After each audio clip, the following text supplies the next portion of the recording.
Go. All right, welcome to Miner's Sectional Door PM procedures. So first things first, you're going to secure your area.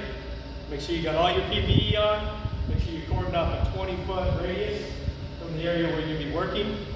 Make sure you're not going to interrupt any type of personnel, put them at risk. Make sure your risk assessment's completed.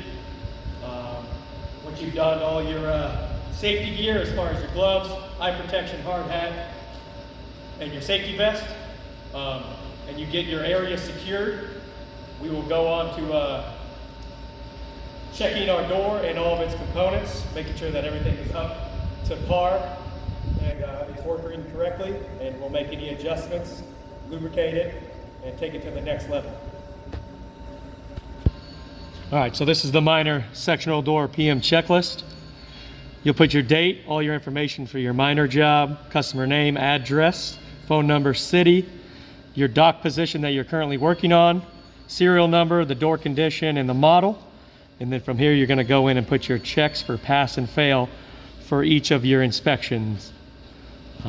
So we'll start that now. So our first one is inspect track and wall condition.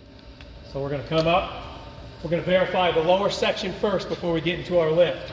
We're going to double check and make sure our track is straight, that it's correctly bolted to the wall and everything's tight. We'll do that to the left and right side. Once we verify that the lower half is good, you can just put a check mark for pass. We're going to inspect all bolted connections. That means every single bolt that's mounted to the wall, your hinges. When we get up to the top, we're going to verify all those connections are tight as well. If anything's missing, we'll add a new bolt to make sure that it is secured.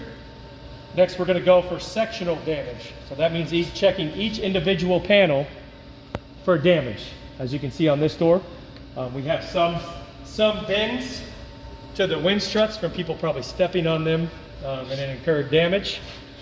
We could write that up if it's actually structurally failed.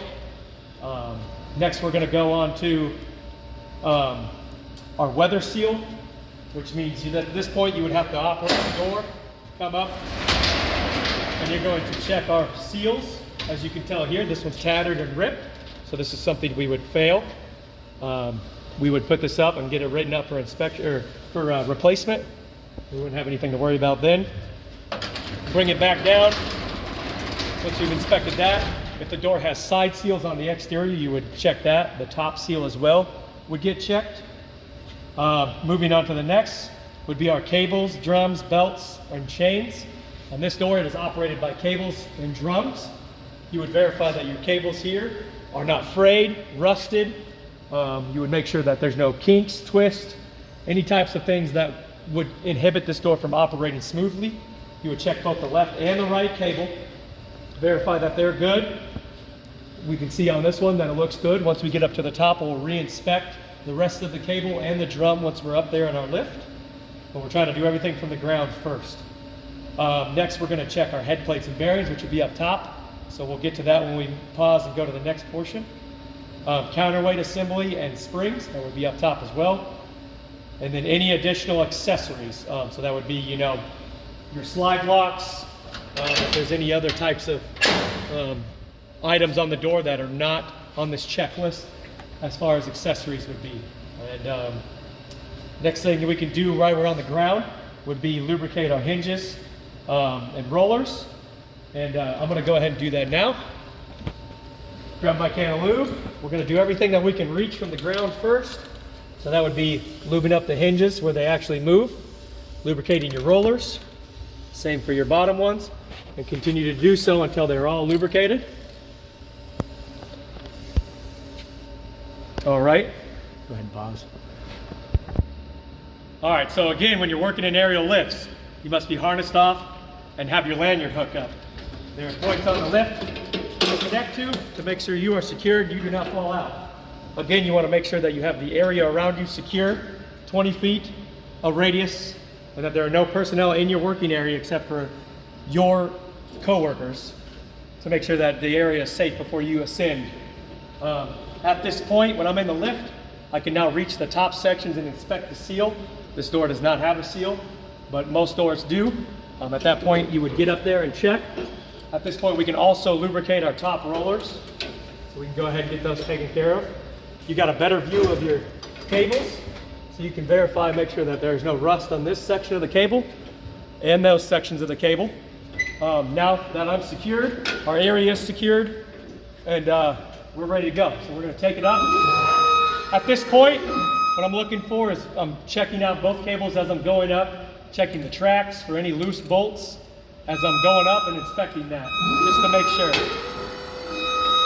Sorry for the noise.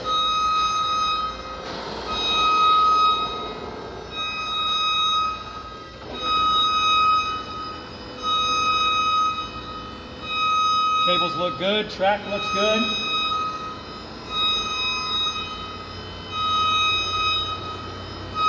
Okay, now we're up by the counterweight springs, or the torsion springs. You can inspect these. We like to lube them up just to make sure that it prevents any rust getting on them. You'll get them pretty well coated. You would verify your set screws are set correctly. Go ahead and lubricate your other spring if it's a dual spring door. Come over here, you're going to verify that. You're going to look for any wear on your drums. You're also going to check your set screws here. You're going to verify that all your components are tight, no bolts are loose. At this point, you can inspect your drum and the rest of your cable up to here. On the outside of each drum, there's your head plates that you would inspect, and then lubricate those bearings on the end. Make sure that they get good and soaked. And we'll do the same to the other side. Come over here, verify that there's no loose components. All your set screws are tight, and then same thing, lubricate your bearing. Check your cable again, no rust, no frays, looks good. At that point, if you need to make any adjustments to tension when you tested the door on the ground, lifting it up, that's when you would add tension to the door to make sure that it's well balanced and that it's not falling too hard or rising too hot. At that point, we're pretty much good.